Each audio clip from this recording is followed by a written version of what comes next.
शायद उनका दिमाग ठीक हो और भगवान उनको सद्बुद्धि प्रदान करें। आप तो निरंतर करते रहिए।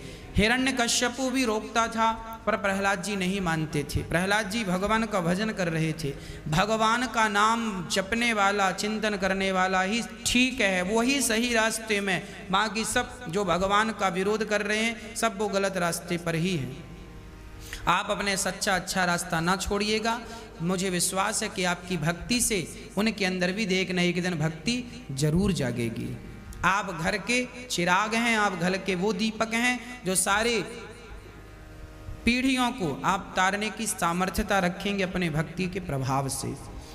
तरुण शर्मा जी, महाराज जी शालिग्राम की पूजा करने से क्या लाभ होता है और यह पूजा स्त्रियां क्यों नहीं कर सकती?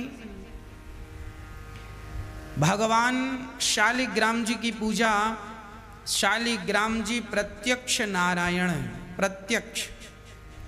इनकी पूजा, जिनके घर में शालिग्राम जी हैं, लड्डू गोपाल जी हैं, वही घर घर है, नहीं तो बिना शालिग्राम और बिना लड्डू गोपाल जी के घर शमशान है। पूजा स्त्रियां क्यों नहीं कर सकती? क्योंकि शालिग्राम भगवान, शालिग्राम कैसे बने? एक बार वृंदा, तुलसी का नाम है वृंदा, एक बार वृंदा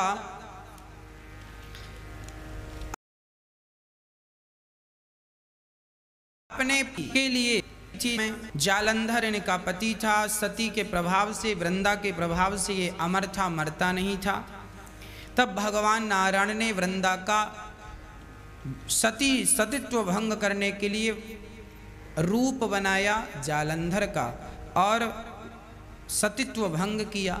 तब वृंदा ने श्राप दे दिया कि आप स्वयं भगवान होकर एक स्त्री के सतीत्व की रक्षा करने की जगह भंग करते हैं। तब भगवान ने कहा क्या करूं, तेरे तपस्या के कारण तेरा पति मरता ही नहीं और वो जिंदा रहकर ना जाने कितनों की हत्या कर रहा है, सर्वनाश कर रहा है, तो उस लोगों की रक्षा करने के लिए मुझे ये कदम उठाना पड़ा।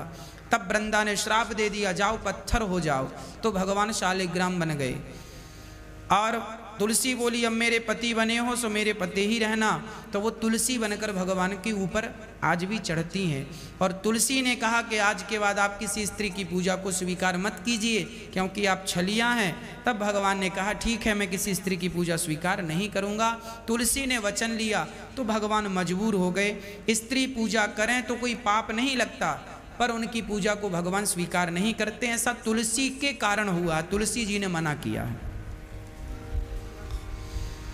विक्रम कृष्ण तिवारी जी, महाराज जी क्या स्त्रियों,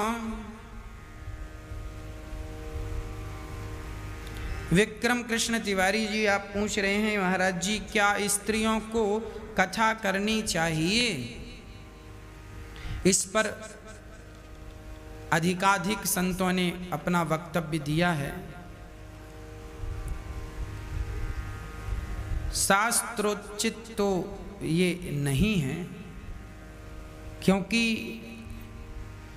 आप भागवत जी की पीठ में भागवत जी करने आप बैठे हैं और उसी दौरान यदि आपको अपवित्र अवस्था आ गई, मासिक धर्म हुआ, तो उस अवस्था में भी आप व्यास गद्दी में बैठे रहेंगे, ये उचित नहीं है। इसलिए स्त्रियों को भगवान का नाम सब जप सकते हैं, भगवान का नाम सब, पर व्यास पीठ पर बैठ करके कथा के लिए शास्त्र परमिशन नहीं देते। ऐसा बड़े बड़े साधु संतों के मुंह से हमने सुना है ना। हम तो वही बात कह रहे हैं जो हमने अपने बड़े गुरुजनों से सुना है। हमारा उद्देश्य किसी का दिल दुखाना बिल्कुल नहीं है। अंकित कुमार जी, गुरु जी, क्या इस कलयुग में भी कोई लीला कर रहे हैं रामकृष्ण? हाँ जी,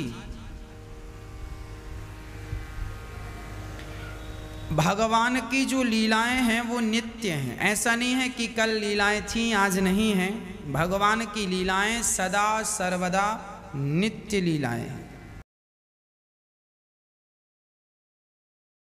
भगवान लीलाएं एक बार लोक में करके चले गए, फिर भगवान लोक में आते हैं और लीलाएं करते हैं। भगवान की लीलाएं नित्य हैं, तो भगवान सदा लीला करते हैं। अभी भी भगवान किसी न किसी रूप में कहीं ना कहीं लीला चल रही होगी, हम जैसे लोगों को अभी ज्ञान नहीं है। लक्ष्मण भडारगे जी, माला करते समय आलस क्यों आता है? संत तुलसी संत जन कहते हैं कि राम नाम के आलसी, भोजन के होशियार, तुलसी ऐसे जीव को बार बार धिक्कार। क्या बढ़िया बात है।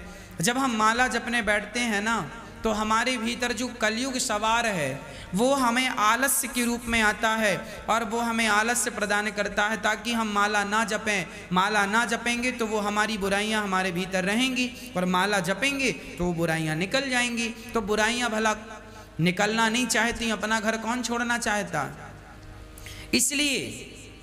इसलिए आलस्य आता है। आप आलस्य का ध्यान ना करके आप भगवान का ध्यान कीजिए। एक दिन आएगा, 2 दिन आएगा, कुछ दिन आएगा, अपने आप ठीक हो जाएगा, है ना। शालिनी जी, शालिनी से हैं, गुरु जी हम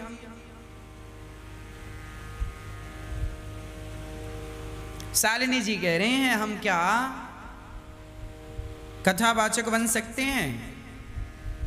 ये तो आपकी अपनी शिक्षा दीक्षा पर निर्भर करता है कि आप प्रकार करके कहाँ पहुंचे हैं। असंभव कुछ नहीं है इस संसार में। आप वही कीजिए जो आपके लिए उत्तम हो, वही आप कीजिए। हाँ, जो आपके लिए सबसे उत्तम हो, श्रेष्ठ मार्ग हो, वही आप अपनाइए। और आप ये ना सोचिए कि आप नहीं कर सकते। नहीं की गुंजाइश तो नहीं ही है। आप सब कुछ कर सकते हैं, पर वही कीजिए जो आपके लिए सबसे श्रेष्ठ हो, उत्तम हो, आपके हित में हो, आपके परिवार के हित में हो। अनाड़ी जी सीके घर में बाबा की पूजा करते हैं, लेकिन मुझे ये समझ नहीं आता कि ये बाबा क्या होते हैं। जब घर में बाबा की पूजा करते हैं, बाबा सब कौन से बाबा हैं आपने स्पष्ट नहीं किया। आप बाबा की पूजा ना करके गोविंद की, भगवान कृष्ण की, भगवान नारायण की, भगवान श्री राम की पूजा कीजिए। भगवान की पूजा करेंगे सो आपको शांति भी मिलेगी, आपको आनंद भी मिलेगा, सब कुछ प्राप्त हो जाएगा आपको। हाँ, इसलिए भगवान का नित्य चिंतन करते रहना चाहिए और भगवान के नित्य चिंतन में ही समय व्यतीत करना चाहिए।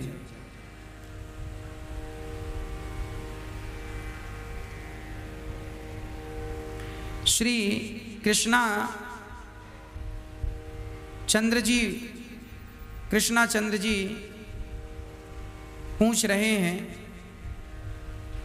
कि राम और रामायण में क्या अंतर है। राम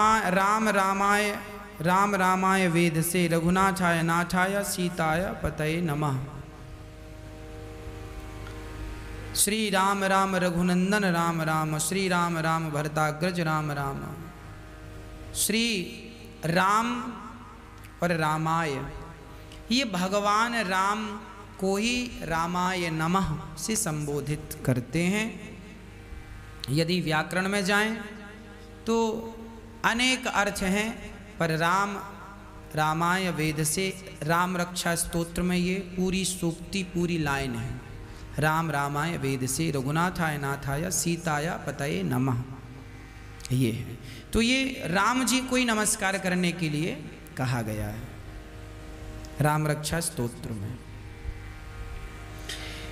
नितिन शर्मा जी, गुरु जी जय श्रीमन्नारायण, क्या काले रंग के वस्त्र शनिवार या अन्य कोई भी दिन परिधान करने से कोई नुकसान होता है?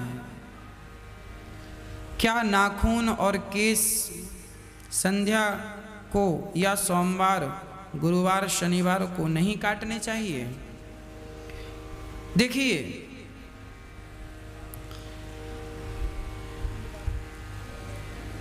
जो वस्त्र हैं,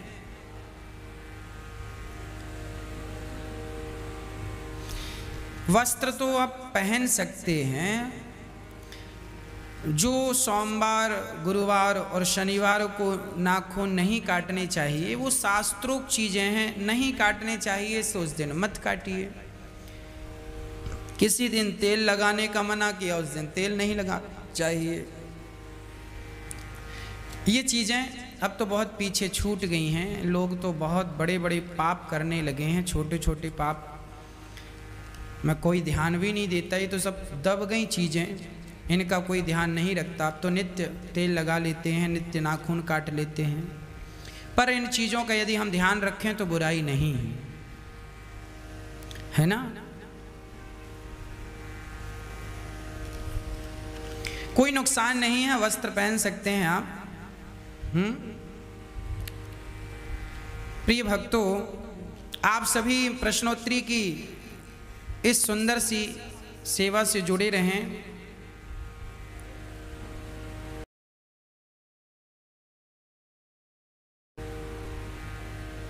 सभी इस प्रश्नोत्तरी के कार्यक्रम से आप जुड़े रहें, वीडियो को शेयर करते रहें और चैनल को सब्सक्राइब करें, ताकि कल प्रश्नोत्तरी की सबसे पहले खबर सूचना नोटिफिकेशन में आपको प्राप्त हो जाए। आपका दिन मंगल हो, इसलिए नित्य सुबह 5 बजे से YouTube चैनल पर अनिरुद्धाचार्य जी पर आपको सुबह भजन सुनने को मिलते हैं। आप सुबह 5 बजे से अपने मोबाइल पर इसी चैनल पर, जिस चैनल पे आप हमारे प्रश्नोत्तरी की चर्चा सुन रहे हैं, आप सुबह 5 बजे से नित्य सुबह भजनों का आनंद ले सकते हैं। आप अपने मोबाइल पर नित्य सुबह भजन सुन सकते हैं।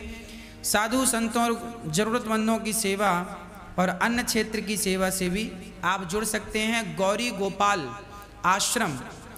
गोपाल आश्रम करके YouTube पे दूसरा चैनल है, जिसमें सवेरे अन्न क्षेत्र चलता है। उस अन्न क्षेत्र की पूरी लाइव सूचना, लाइव टेलीकास्ट किया जाता है YouTube चैनल पर। गौरी गोपाल आश्रम के नाम से YouTube पर दूसरा चैनल है, उसे भी सब्सक्राइब करें और उसका भी लाभ प्राप्त करें। रोज आप हजारों संतों को भोजन लेते हुए देखते हैं, देखने का भी एक पुण्य है। यही प्रश्नोत्तरी आप सुबह 9 बजे से गौरी गोपाल आश्रम वाले चैनल पर देख सकते हैं। जो आज प्रश्नों का उत्तर हुआ, यही कल फिर आपको देखने को मिलेगा। और कल फिर 7:30 बजे शाम को, 7:30 बजे रात्रि को हम आपको फिर YouTube पर आपके प्रश्नों का उत्तर देने के लिए उपस्थित होंगे। आप सभी का जीवन सुखमय हो, आप सभी का जीवन मंगलमय हो। भगवान की कृपा आप पर, समस्त परिवार पर बनी रहे। आप